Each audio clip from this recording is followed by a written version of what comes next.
तेरा वचन मेरे पाँवों के लिए दीपक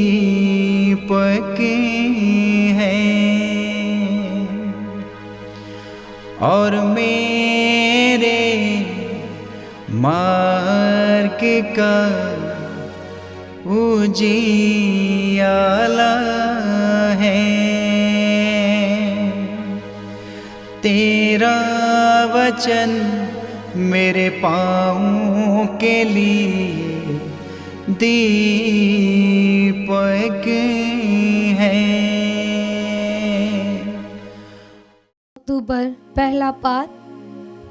रोमियो के नाम संत पौलुस का पत्र, अध्याय 4, पद संख्या 13, 16 से 18 तक।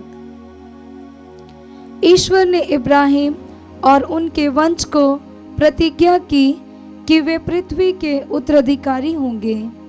ये इसलिए नहीं हुआ कि इब्राहिम ने संहिता का पालन किया, बल्कि इसलिए कि उन्होंने विश्वास किया और ईश्वर ने उन्हें धार्मिक माना है।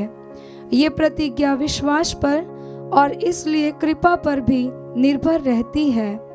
वह न केवल उन लोगों पर जो संहिता का पालन करते हैं, बल्कि समस्त वंश पर लागू होती है, उन सबों पर जो इब्राहिम की तरह विश्वास करते हैं।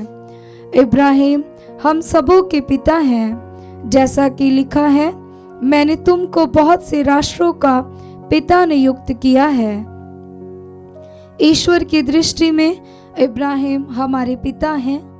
इब्राहिम ने निराशाजनक परिस्थिति में भी आशा रखकर विश्वास किया और वह बहुत से राष्ट्रों के पिता बन गए, जैसा कि उनसे कहा गया था, तुम्हारे असंख्य वंशज होंगे। ये प्रभु की वाणी है। ईश्वर को धन्यवाद। भजन अनुवाक्य। प्रभु सदा अपना विधान याद करता है। प्रभु सदा अपना विधान याद करता है। हे प्रभु भक्त इब्राहिम की संतति, हे प्रभु के कृपा पात्र याकूब के पुत्रों, प्रभु ही हमारा ईश्वर है। उसके निर्णय समस्त पृथ्वी पर लागू हैं। अनुवाक्य।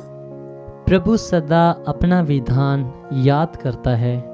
वे सदा अपना विधान यज्ञ सामने खाई हुई शपथ। अनुवाक्य।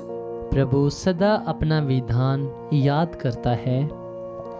उसने अपने सेवक इब्राहिम को दी गई अपनी पवित्र प्रतिज्ञा का स्मरण रखा, इसलिए वह अपनी प्रफुल्लित प्रजा को आनंद के गीत गाते हुए अपने कृपा पात्रों को निकाल लाया।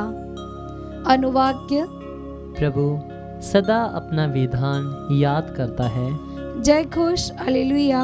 अनुवाक्य। हालेलुया। प्रभु कहते हैं, सत्य का आत्मा मेरे विषय में साक्ष्य देगा और तुम भी साक्ष्य होंगे। अनुवाक्य। हालेलुया। पवित्र सुसमाचार संत लूकस के अनुसार, अध्याय 12, पद संख्या 8 से 12। यीशु ने अपने शिष्यों से ये कहा, जो मुझे मनुष्य के सामने स्वीकार करेगा, उसे मानव पुत्र भी ईश्वर के दूतों के सामने स्वीकार करेगा। परंतु जो मुझे मनुष्यों के सामने अस्वीकार करेगा, वह ईश्वर के दूतों के सामने अस्वीकार किया जाएगा। यदि कोई मानव पुत्र के विरुद्ध कुछ कहे तो उसे क्षमा मिल जाएगी, परंतु पवित्र आत्मा की निंदा करने वालों को क्षमा नहीं मिलेगी। जब वे तुम्हारे सभागृहों, न्यायाधीशों और शासकों के सामने खींच ले जाएंगे, तो यह चिंता ना करो कि हम कैसे बोलेंगे और अपनी ओर से क्या कहेंगे, क्योंकि उसी घड़ी पवित्र आत्मा तुम्हें सिखाएगा कि तुम्हें क्या क्या कहना चाहिए। ये प्रभु का पवित्र सुसमाचार है। ख्रीस्त की जय।